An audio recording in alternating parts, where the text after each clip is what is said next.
Bonjour et bienvenue dans cette petite capsule vidéo qui va reprendre l'entièreté de ce qu'il faut savoir sur le thème énergie, conversion et transfert en première spécialité physique-chimie. Donc dans un premier temps, on va parler ici d'électricité. Donc l'électricité, on a vu que c'était finalement, on allait pouvoir redéfinir ce qu'on avait vu au collège. On avait dit au collège qu'il y avait une grandeur qu'on appelait l'intensité, qui est finalement en ampères, ici. Et nous, finalement, on va dire que ça va être un débit de charge. Alors, un débit de charge, ça veut dire que le mouvement de nos petits électrons, ils vont bouger à travers notre canalisation, notre tuyau. Ils vont bouger, et suivant le nombre qui passe dans une section, on va avoir un débit de charge. Donc ici, on va dire que le nombre d'électrons passant avec une certaine charge E, divisé par delta T, va nous donner, pour un temps infini, va nous donner finalement notre intensité en ampères. Donc le N est un nombre sans dimension, c'est le nombre d'électrons qui passent, E est en coulomb, et delta T est en seconde. Ce qui veut dire que finalement, les ampères, ce sont des coulombs par seconde. Donc c'est vraiment un débit de charge. On voit aussi la source réelle de tension continue. Alors, au collège et en seconde, on avait vu que finalement la pile, ça pouvait délivrer une certaine tension. On a toujours pour l'instant considéré que cette tension était parfaite et qu'elle délivrait toujours la même tension. Évidemment, ce n'est pas la réalité de notre affaire. La source réelle va être plutôt décomposée comme une source idéale, parfaite et merveilleuse, plus une petite résistance. La preuve en est, c'est tout simplement que votre pile ou votre batterie de téléphone, par exemple, au bout d'un certain moment où vous lui avez demandé l'utilisation, elle va commencer à chauffer. Et cet échauffement est lié à la résistance interne et à l'effet chaud. Donc la source réelle de tension, ou le modèle Kevlin, nous dit que U est égal à E moins petit r fois I. Alors E, ça va être la force électromotrice, elle a FEM, et R, du coup, la résistance interne de notre pile ou de notre batterie. Tout ça, cette tension, ça va être en volts. Donc là, on a revu deux grandeurs qu'on nous avait bien travaillées au collège, l'intensité et la tension, et on a un petit peu rajouté que ça varie un petit peu. C'est-à-dire que l'intensité, c'est un débit de charge, et finalement, notre source réelle, elle n'est pas tout à fait idéale parce qu'elle a des pertes. Et bien, maintenant, on va essayer de voir comment est-ce qu'on peut convertir l'énergie électrique, parce que c'est ce qui nous intéresse le plus. Donc, un convertisseur, ça se représente toujours comme ça. On va avoir de l'énergie qui va être reçue par le convertisseur. Ce convertisseur va nous donner ce qu'on va appeler de l'énergie exploitable, c'est-à-dire l'énergie qui va nous intéresser et qui va finalement être l'objet de notre convertisseur, et ce qu'on va appeler de l'énergie dégradée. Alors l'énergie dégradée, ça va être des pertes que l'on ne va pas pouvoir vraiment valoriser. Alors la puissance électrique dans un dipôle, c'est P égale UI.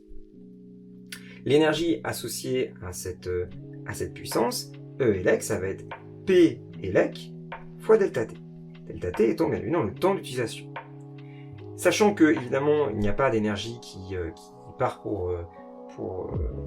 sachant bien évidemment qu'il n'y a pas d'énergie qui disparaît, l'énergie reçue, c'est finalement l'énergie exploitable plus l'énergie dégradée.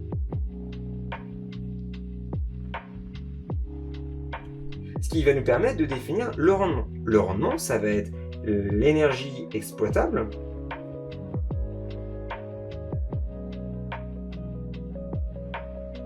divisé par l'énergie reçue.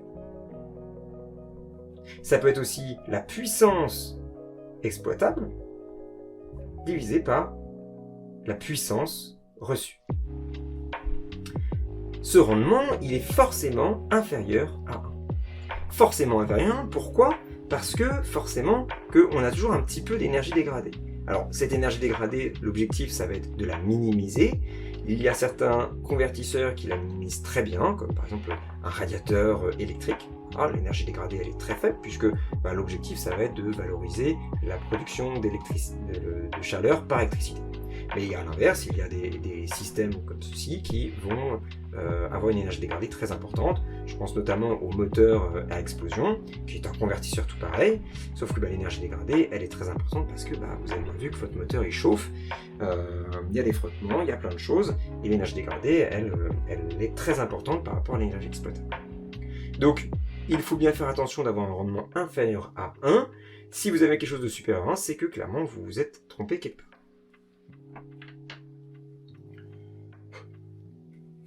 Bien, maintenant qu'on a fait ça, on va pouvoir voir l'énergie mécanique. Alors en énergie mécanique, il y a pas mal de choses à voir.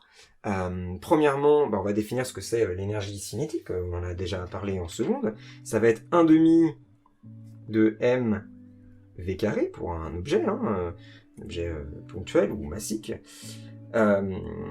Donc ça, c'était un petit rappel, mais on va rajouter ce qu'on va appeler, nous, le travail d'une force. Alors, le travail d'une force, c'est homogène à une énergie. Donc, que ce soit votre énergie ou que ce soit votre travail, tout ça, c'est en joules. Je ne l'ai pas précisé, mais évidemment, la puissance, ici, elle est en watts, et l'énergie est en joules. Donc, cette travail d'une force, ça va bien être acté par rapport à une force. Donc, ça va être bien le travail, donc work, le travail de la force F pour aller de A vers B. Alors, pour aller de A vers B, comme mon petit schéma, vous voyez que ma force, elle n'est pas forcément tout à fait collinéaire à ce sens de trajectoire. Donc on va avoir un angle qu'on va appeler alpha, peut-être bêta, peut-être je sais pas quoi, peu importe, ça va être un angle qui va nous permettre de travailler sur ce travail.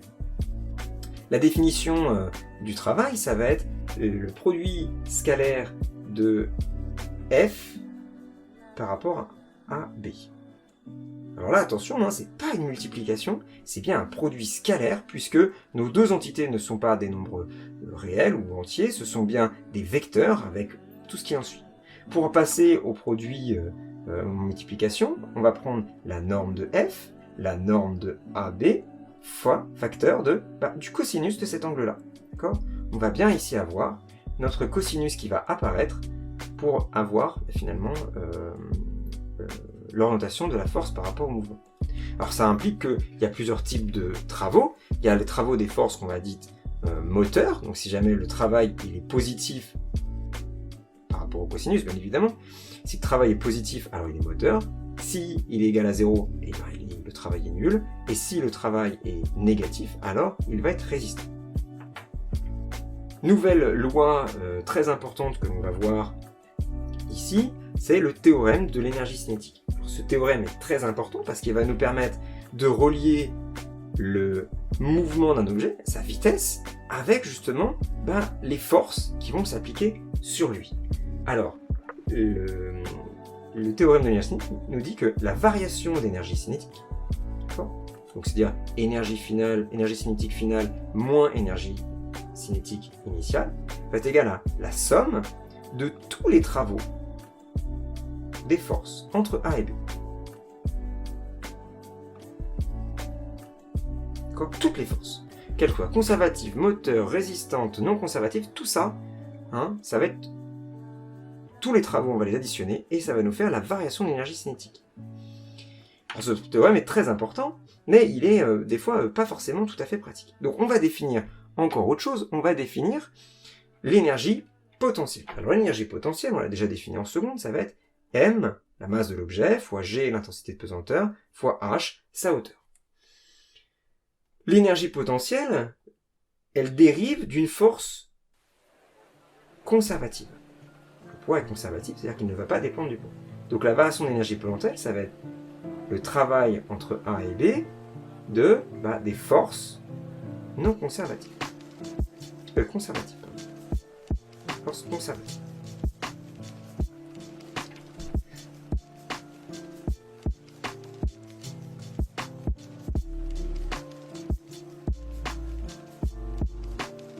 Sauf que, on sait que l'énergie mécanique, ça va être la somme des énergies potentielles plus énergie cinétique. Sauf que, si pour la variation d'énergie potentielle, j'ai moins le travail des forces conservatives, et que là j'ai tout, force conservative, force non conservative, Si j'enlève les forces conservatives de ma variation d'énergie cinétique, si jamais je mets tout en variation, alors la variation d'énergie mécanique, c'est ce qu'on va écrire ici, la variation d'énergie mécanique, ça, il ne va me rester que la somme des forces, des travaux des forces entre A et B, des forces non conservatives. Alors, ce théorème est aussi très important car très pratique, puisqu'il va nous permettre de quantifier finalement le travail d'une force non conservative. Les forces non conservatives, par exemple, ça va être les frottements sont non conservatifs, et ça va nous permettre de quantifier finalement le travail de cette force par rapport à la variation d'énergie mécanique. Merci d'avoir suivi cette petite capsule vidéo. N'hésitez pas à aller sur le site web sciencefinum.fr pour retrouver l'entièreté des cours que je dispense, les QCM qui sont corrigés, les exercices classiques corrigés et les travaux pratiques associés. Merci et bon courage!